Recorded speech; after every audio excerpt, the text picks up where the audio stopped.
home, or you are seeking comfort and connection in uncertain times, we are grateful you are with us. We are an inclusive and welcoming community, seeking truth in love and striving to nurture the human spirit for a world made whole. We are guided by our principles and values, which remind us in every moment and through every challenge that each of us matters, and that we are all connected through the vast and beautiful web of existence. Together, let us remember our oneness, our kinship with one another, and may we hold one another in heart and mind with tenderness and careful attention. There are many links of connection in the comments section, including credits for the readings, to virtual religious education, for donations, and to be added to our email newsletter list. A few announcements. The All Church Zoom meeting will be on Wednesdays at 5:30. We'll send a reminder email in the early afternoon on Wednesday with the link. We'll hold a virtual coffee and conversation after this service for 30 minutes on Zoom. You can find the link in the comments below or from the newsletter.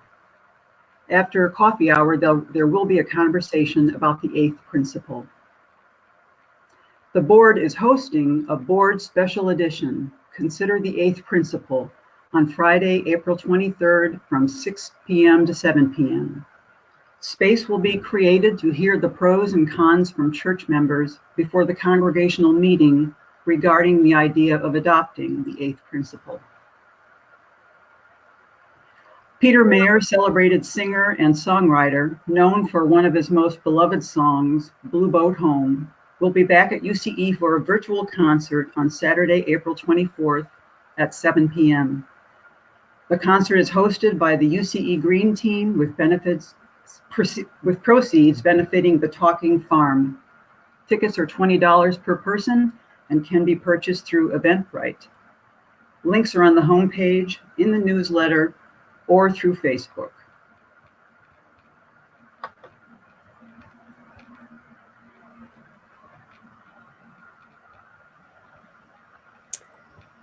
Good morning, friends. I have a special announcement this morning. We have met our pledge drive goal. Yay! Together, we've raised $553,133. That's $133 over our goal. And 253 families have pledged to support the mission of UCE over the next year through our operating budget. Thank you so much to every single person and family who contributed. And thank you to the many people who reached out to one another to ask, encourage, and thank each other. And thanks again to Marianne Griebler for leading this effort. As I said when the campaign began, every dollar matters. The way that we support the work of this congregation is truly a collective expression of love and commitment. It is a beautiful thing when each person gives what they can, not just financially, but through their time and their energy and their care. And then we are able to pool our resources so that we have enough together to live out our purpose. Because of your generosity, we will be able to equitably pay our dedicated staff, to focus our efforts on racial, economic, and environmental justice, and continue to nurture the spirits of people of all ages and identities as we strive to make the world more whole. If you have your pledge form still sitting on your stack of paperwork or in your email inbox or just in your mental to-do list, know that you are still a part of this collective. If the remaining 40 or so households who have been asked to contribute are able to send in their pledge, we will be able to do even more to fully support the UUA and Mid-America and to prepare for the future of our shared ministry. Please let me or Marianne or any staff member know if you need help or have questions about your pledge. Again, thank you all so much. And now I invite you to get your chalices ready to set a place for yourself and your family as we join in beloved community.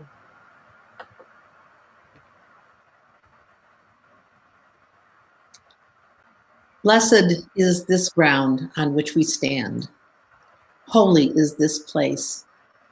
Holy are the places of memory, in the places which have formed us, where we store the icons of success and shattered dreams and gather threads and pieces of what we would become. Holy are the places of memory.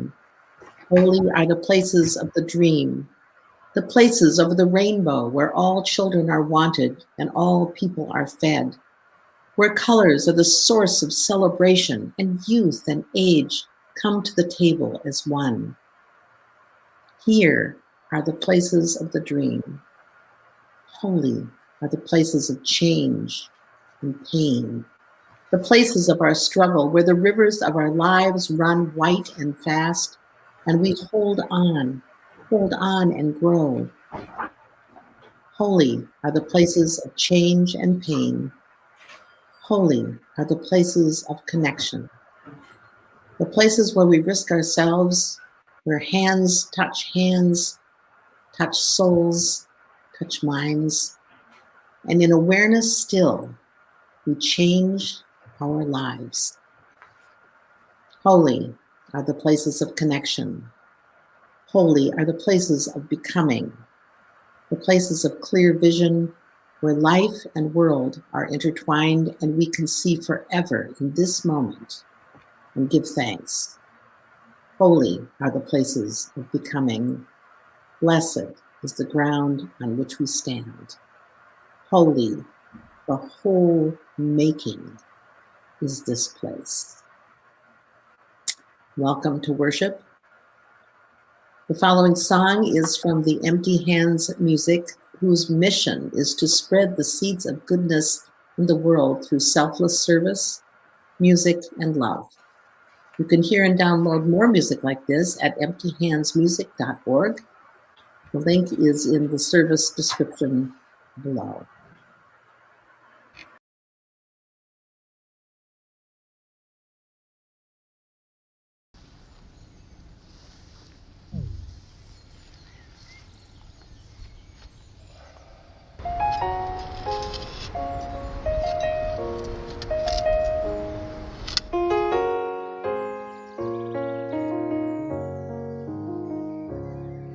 I spent a long time running, I never knew then what I know now. That the fruits, they always come in, but you can't go around just knocking them down. It takes a long time to show in. We plant the seeds then, and we look at them now. But the roots are always growing, no matter if I'm there or never around.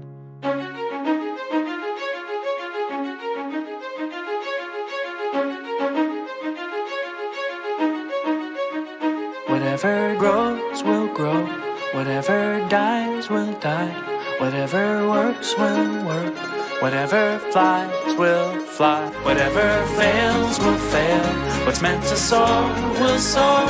I am planting seeds, nothing It's like more. your whole life you've been training for this moment, and when the time comes you just disown it, meaning you just surrender, don't control it. Not interested in the clay pots and molded, or sitting next to the path trying to unfold it, or waiting for the fruits to fall down toward you. Let it go and now you're flowing, feeling quite gorgeous, so you take steps away instead of towards it. What a rush, feeling freedom with nothing to hold. We've been taught that what you touch will always turn to gold, and now we're learning when we let it go it overflows, with no credit to take, cause no credit is home. A higher power working deeper where the seeds are sowed, and when the seeds are true, then they're seeds of gold. But the real gold is joy when life starts to flow, and when it does, you just smile cause now you know. I spent a long time running, I never knew then what I know now. Let the fruits, they always come in, but you can't go around just knocking them down. It takes a long time to show in. We plant the seeds then, and we look at them now. But the roots are always growing, no matter if I'm there or never around.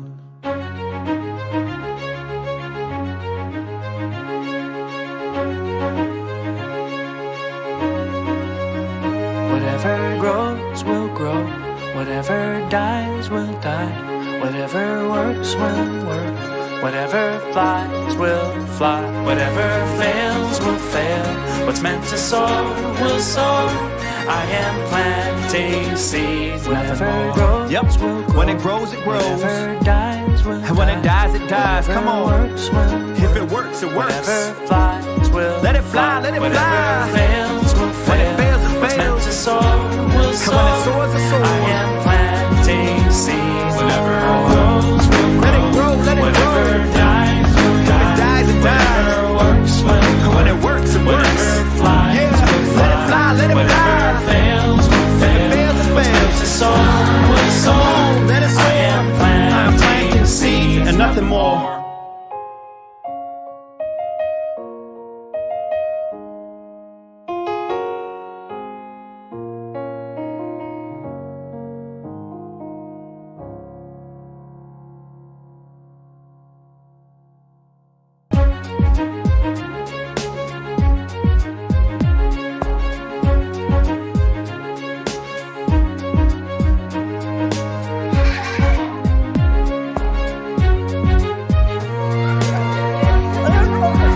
Whatever grows, whatever dies, It dies, it dies. works, And when it works, it works. Yeah.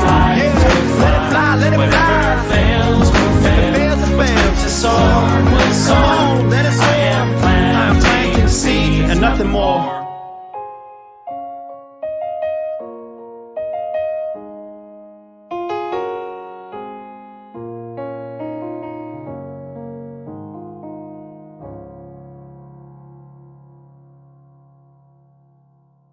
You know, when you smile, it just helps someone to know that they're cared about and that you love them.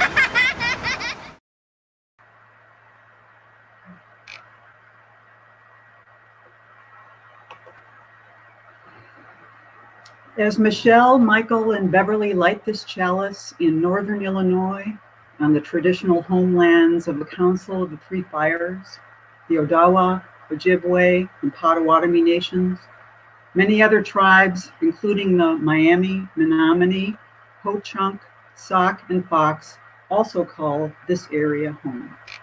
We name these in honor and respect. Please join in saying the words of our covenant. Love is the spirit of this church, and service is its law. This is our great covenant, to dwell together in peace, to seek the truth in love, and to help one another.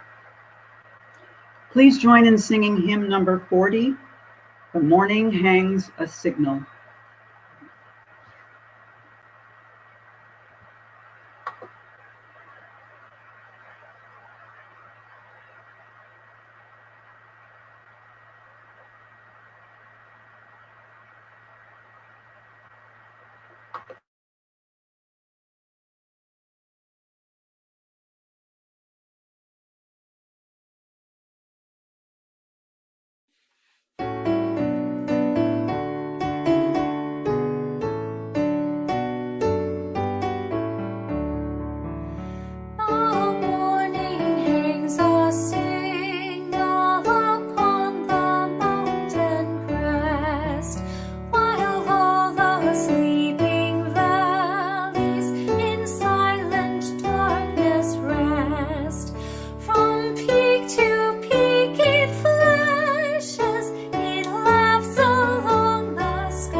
Today's Time for All Ages is I Don't Want to Be Big, written by Dev Petty and illustrated by Mike Bolt.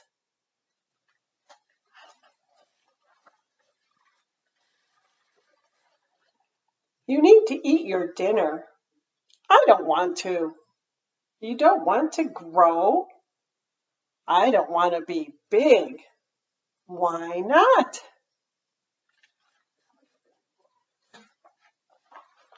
Well, first you're 1 inch, and then 2 inches, then 3.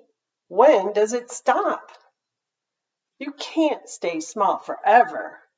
An ant stays small forever. So now you want to be an ant? Not really.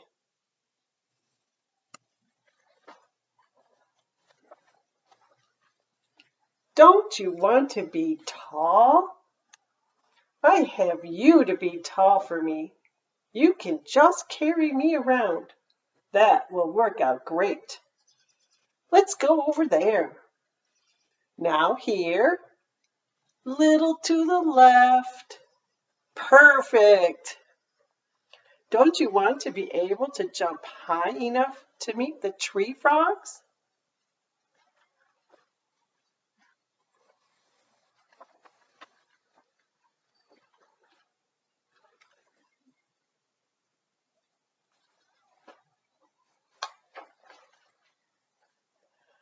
I think I'm okay not meeting the tree frogs. What if there's something you want to reach?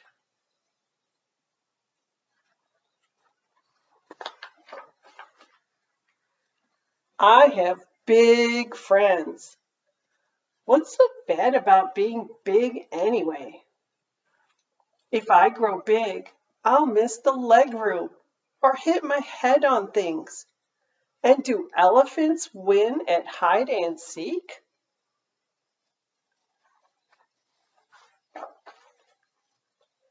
Nope. All I'll do is sit around being big. Are you sure you don't ever want to be big?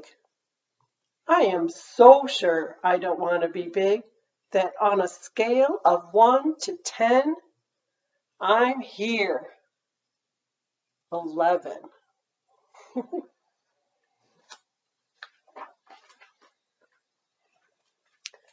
What's the trouble? I don't want to be big. Well, Frog, things just have a way of growing, and there are good things about growing too. You're closer to the sun? Actually, that has its drawbacks. You get to wear huge shoes?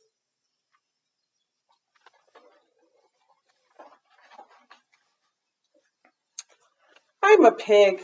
I don't wear shoes. The best part is I get the biggest pool of mud and the biggest bucket of garbage. Is there anything good about being big that isn't about mud or garbage? Not really, but growing bigger doesn't mean you have to grow up. It doesn't?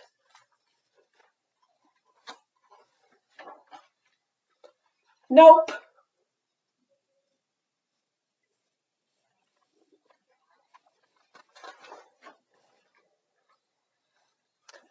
I've been thinking.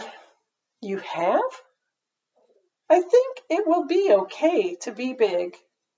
So you'll eat your dinner? Sure.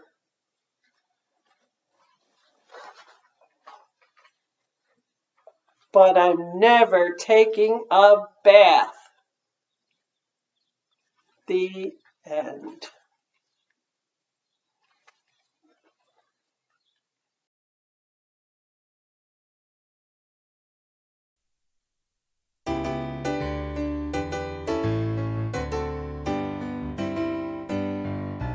This little light of mine, I'm gonna let it shine. This little light of mine, I'm gonna let it shine. This little light of mine, I'm gonna let it shine.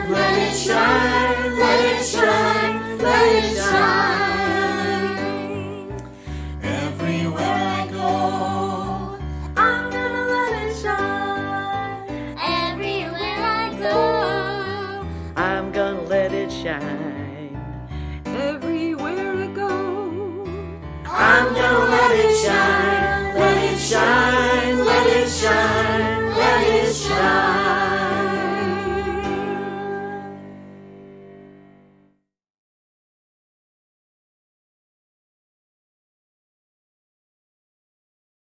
That have been submitted through the Google form found on the homepage of our website.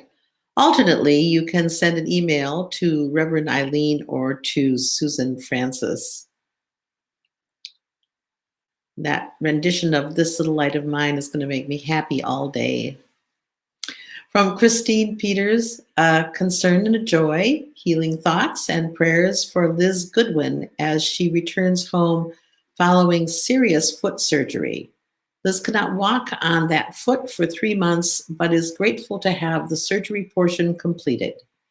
Wishing you a full and speedy recovery, dear Liz. And from Craig Spidel and Kristen Larson, Craig is home as of Monday and is very well. This weekly opportunity, or the weekly opportunities we have to be with you all on Wednesday night and Sunday mornings, readings and rereadings, all your messages and cards, being nourished by the meals of the Caring Committee and others make us strong. We have ended each day of the past week saying, what a great day. We wish you all a great week ahead. And from Betsy Goodwin and Sandy McNabb, a joy. We are happy to announce that I am through my open heart surgery. Thank you to this beloved community for all of the care and support that we have received. Well, we know that these are not the only joys and sorrows that are in our hearts. So let's take a moment of quiet now to read to ourselves the joys and the sorrows that have been added to the chat. We hold these together in care and tenderness. I invite you to say out loud the names of those who you are holding in your heart, those who are sick or who have died, as we let their names gather on the winds to be held in this community that knows no walls.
I invite you now to join me in a spirit of prayer and meditation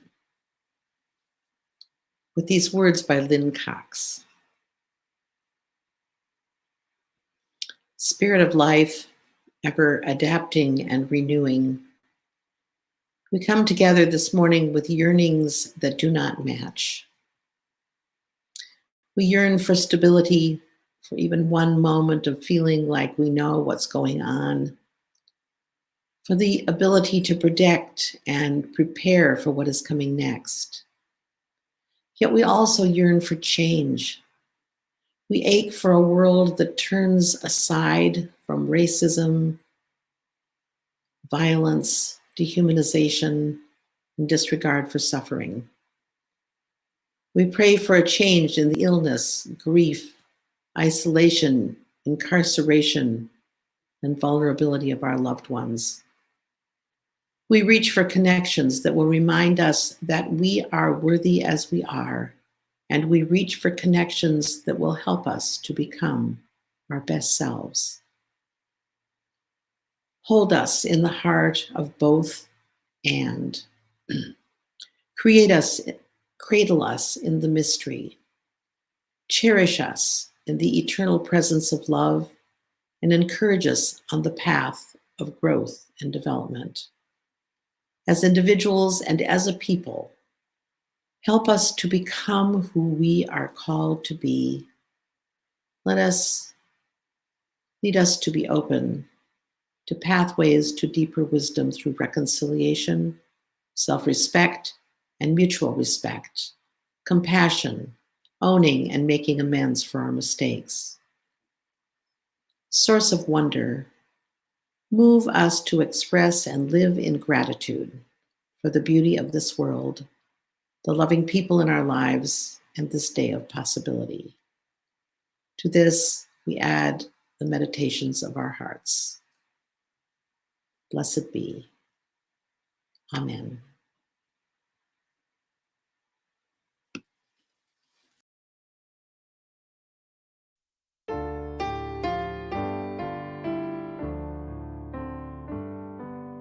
Open my heart to all that I seek. Let me be a part of the love you give. Open my heart to all that I seek. Let me be part of the love you give. Open my heart to all that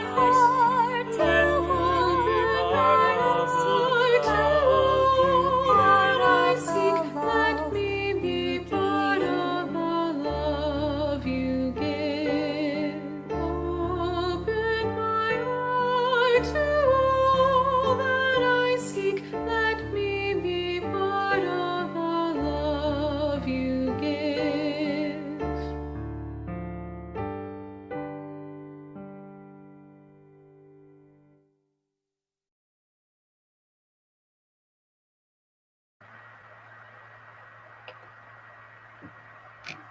UCE remains a vital part of the world and our community. And because we continue to need one another in the blessings of community, we take this time to invite you to give to our shared plate. Today's offering will be shared with Restore Justice, whose mission is to support advocates, conduct research, nurture partnerships, and develop policy solutions that will roll back the tough-on-crime policies of the past, replacing them with compassionate, smart, and safe policies for the future. You can text to give, send in a check, or give from the website. If you send in a check, please indicate in the memo line if your check is for the shared offering, pledge, capital campaign, or some other giving. Please give as generously as you are able, and may what you give bring you joy.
The second reading is Desert Spring by Victoria E. Safford. They had no idea where they were going when they left that night in the dark, without lights, without shoes, without bread, their children smothered against them so they would make no noise. They had no idea what they were getting into, following this Moses, this wild-eyed one who claimed visions and made promises, but who, after all, could guarantee them nothing except death if they were caught. They had no idea, these slaves, what it could mean, this promise of land, their own country, and life abundant. Of freedom, they knew nothing except what they could taste by living in its opposite, slavery. And that taste became a hunger, and that hunger became insatiable till they were ravenous for freedom.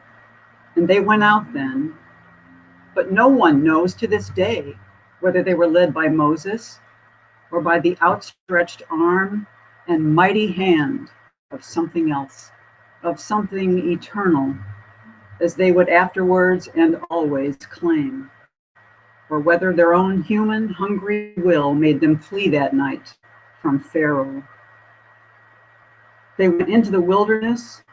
There they wandered for 40 years, which in those days was a lifetime. 40 was a good old age. So many of them died before getting anywhere. And many were born in the desert and grew to adulthood knowing nothing but the journey. Not slavery, not freedom, just the going. They whined and complained and muttered, and some mutinied, for they were a stiff-necked and rebellious people. You can read it for yourself.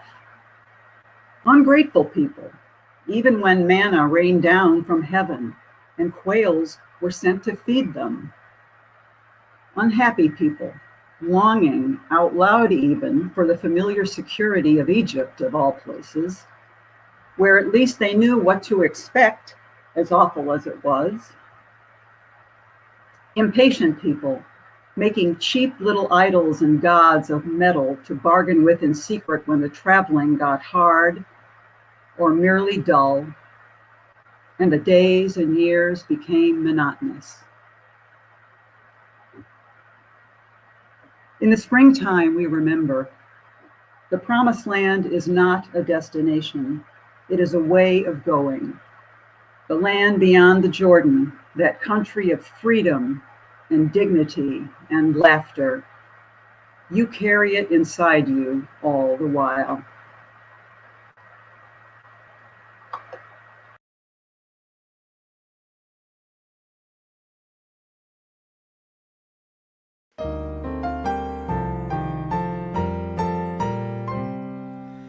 Name unnamed, hidden and shown, knowing and known, Gloria. Beautifully moving, ceaselessly forming, moving, emerging with awesome delight. Maker of rainbows, glowing with color, arching in wonder, energy flowing in darkness and light. Name unnamed, hidden and shown, knowing and known, Gloria.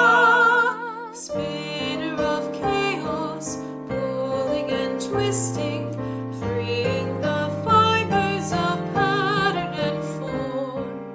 Weaver of stories, famed or unspoken, tangled or broken, shaping a tapestry vivid and warm. Name unnamed, hidden and shown, knowing and known, Gloria. Nudging discomfort, prodding and shaking, waking our lives to creative unease.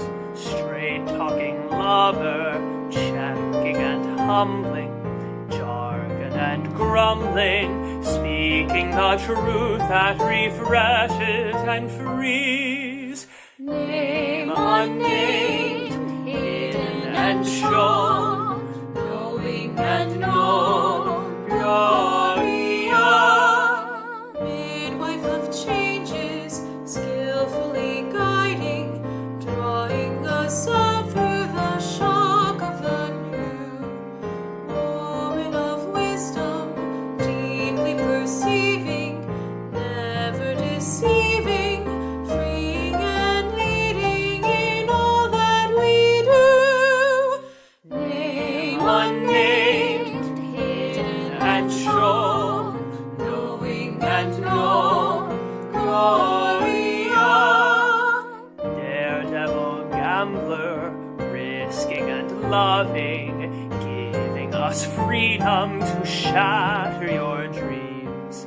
Life-giving loser, wounded and weeping, dancing and leaping, sharing the caring that heals and redeems. Name Unnamed, hidden and shown, knowing and known, Gloria.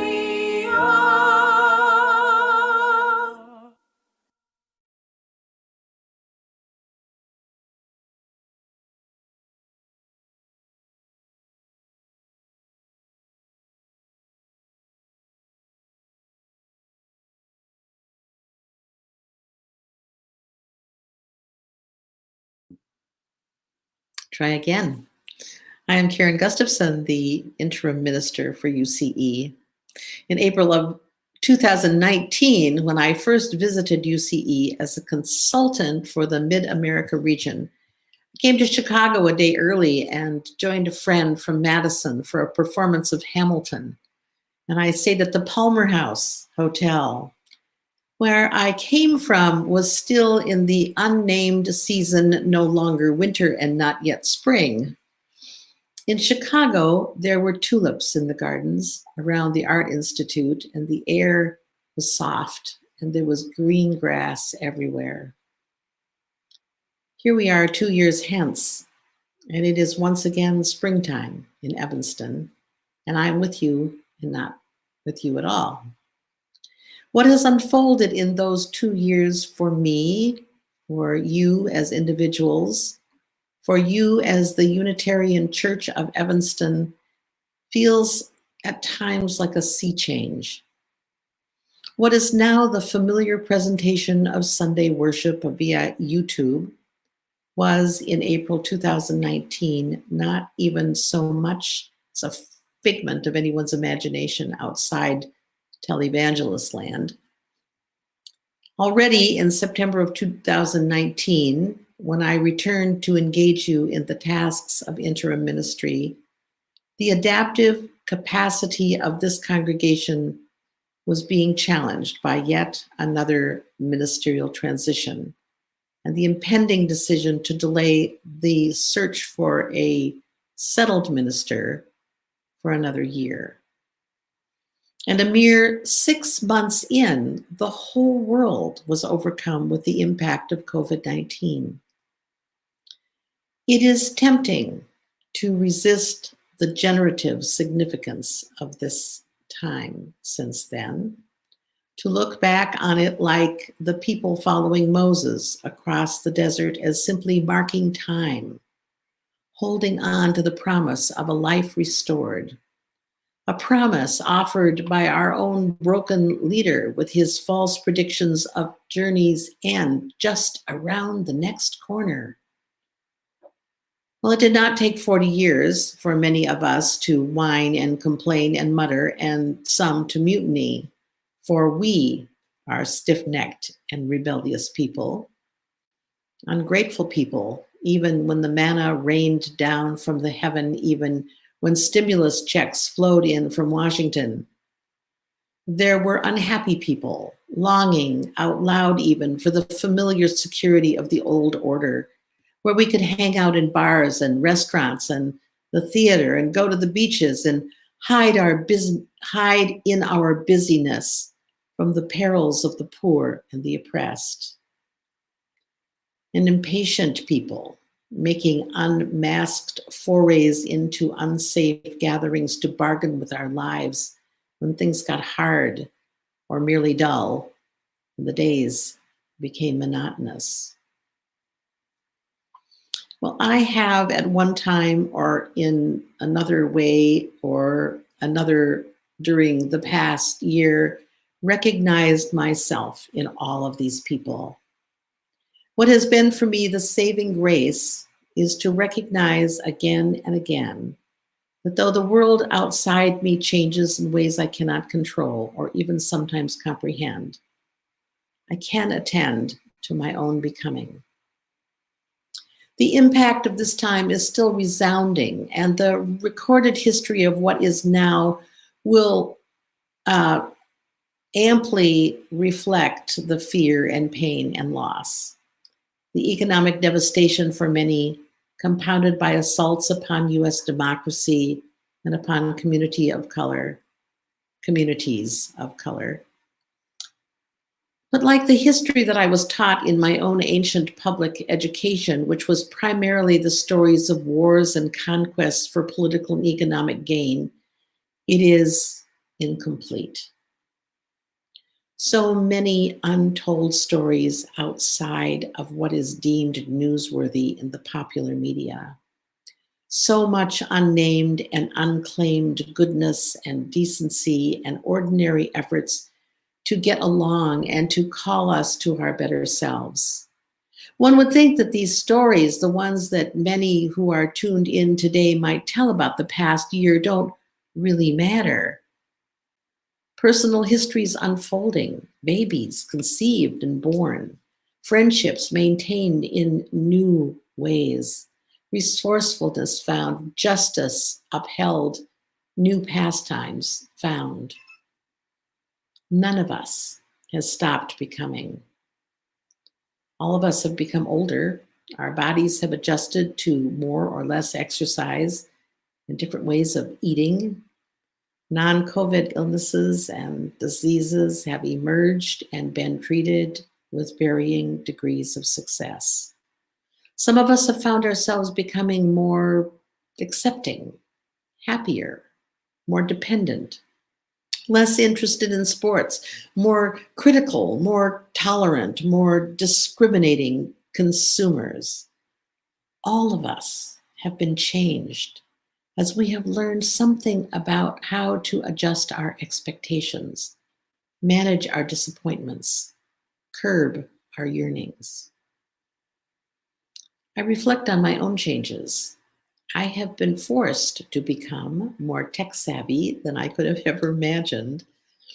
This has changed how I understand myself and how, for better and for worse, I use my time, how I engage with others, how I do my work. I'm a better cook, a more attentive wife, a more creative grandma because I have to be intentional about how I interact with children whom I cannot touch. I have become more generous in my charitable giving and more informed about my community. I have become more grateful and more aware of how I have taken my privilege for granted. I have also become less patient with whining in the face of abundance, more introspective and clearer about what I can do without. I share this here because I believe that we are all diminished by unacknowledged change.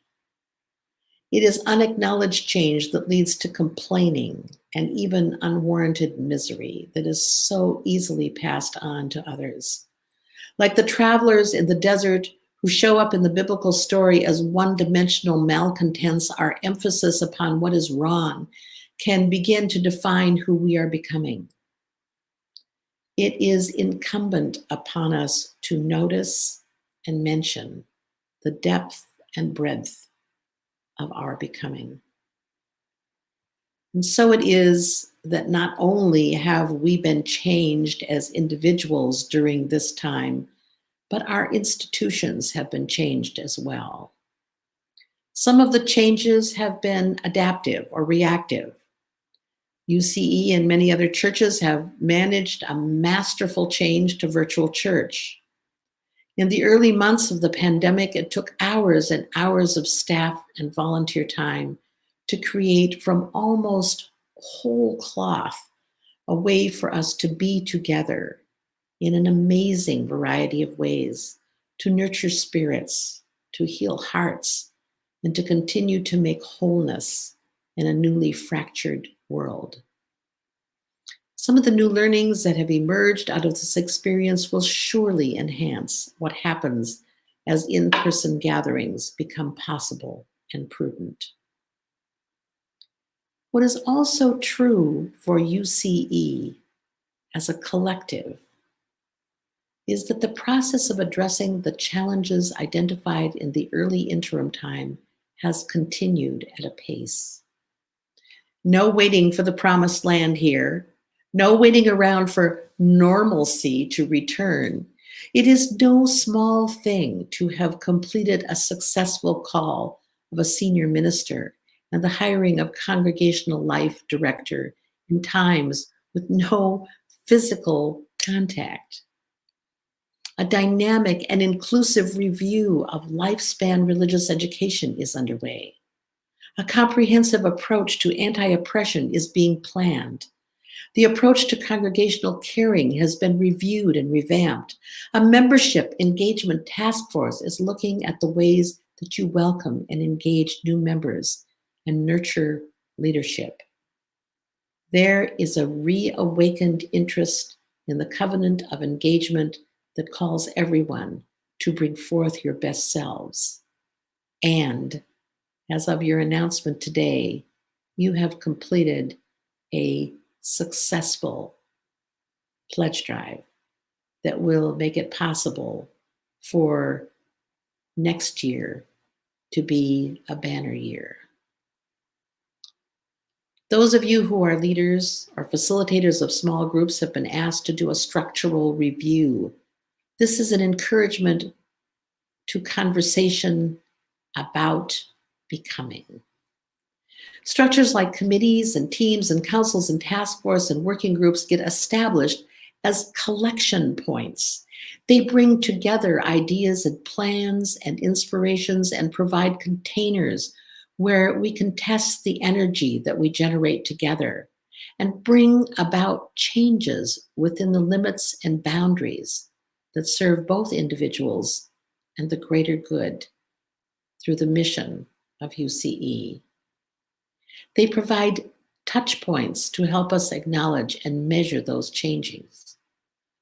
Looking at how they are working can keep them from becoming stagnant or outdated, or in worst cases, counter to what their best intentions were designed for.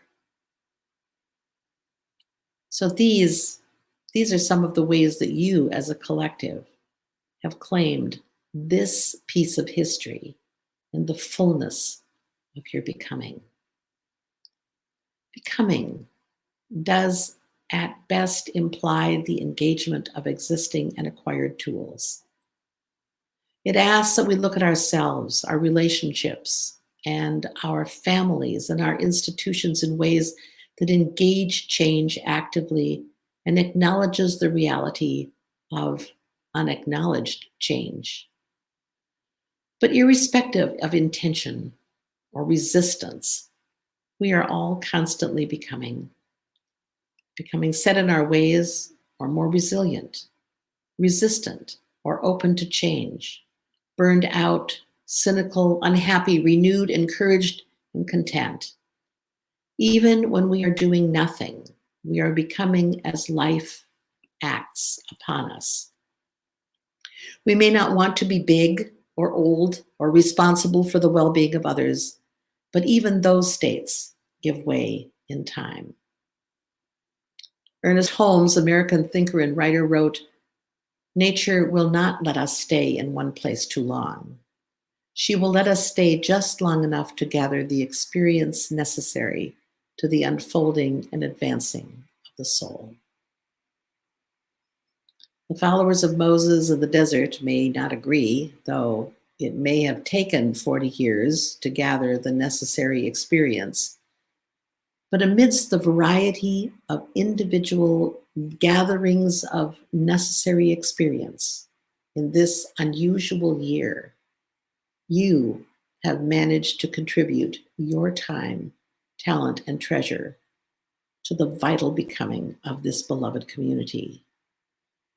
Maureen Killoran, in this morning's opening readings, reminds us, holy are the places of change and pain.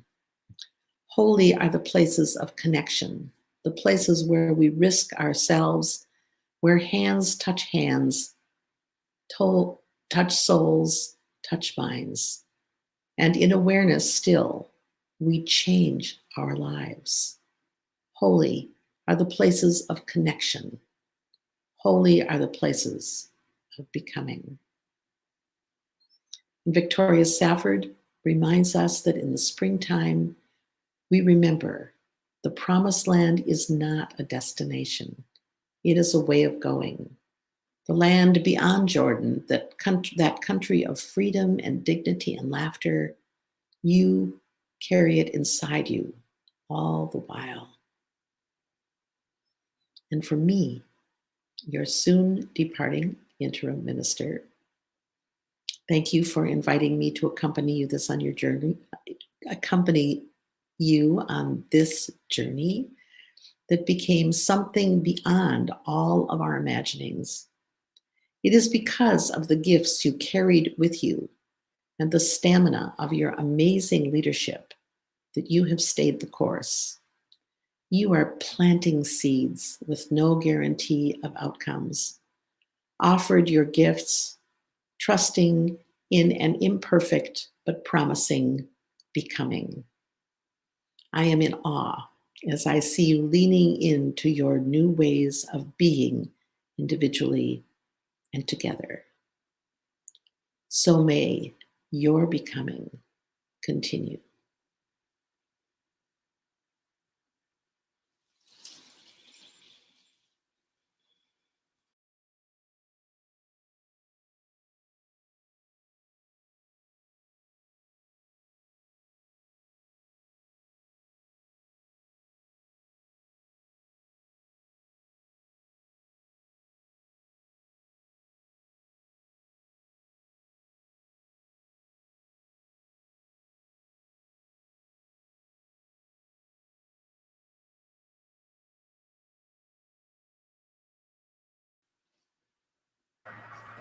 As we extinguish the chalice, please join in saying these words.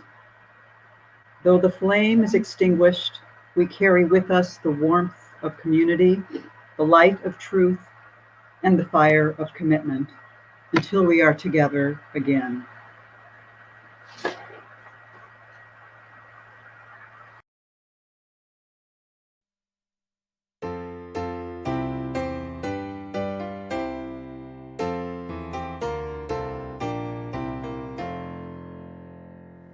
Just as long as I have breath, I must answer yes to life. Though with pain I made my way, still with hope I meet each day.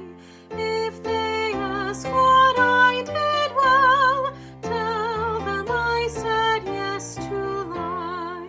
Just as long as vision lasts, I must answer yes to truth. In my dream and in my dark, always that elusive spark. If they ask what I did well, tell them I said yes to truth.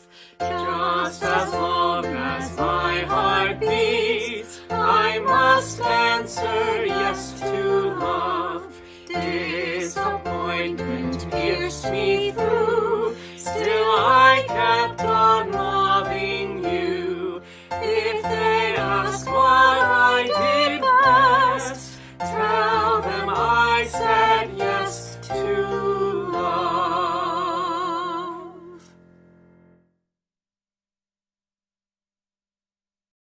Words from Tim Haley.